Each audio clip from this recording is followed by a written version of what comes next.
मुझे पता है कि कई आप में से लाइन ऑफ कंट्रोल की तरफ जाना चाहते हैं।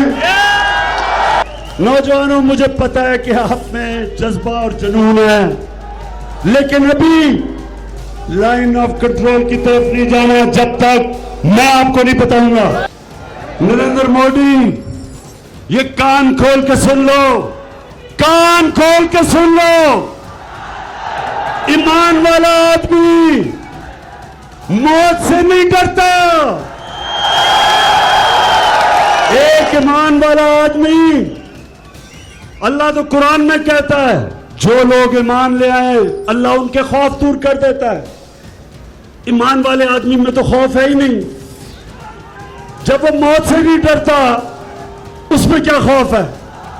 तो नरेंद्र मोदी, गलत फहमी में ना रहना।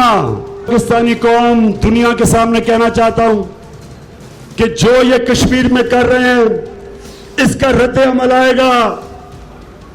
कश्मीर के लोग खड़े होंगे जब ये कर्फ्यू उठेगा, हिंदुस्तान के मुसलमानों में से रद्द अमल आएगा।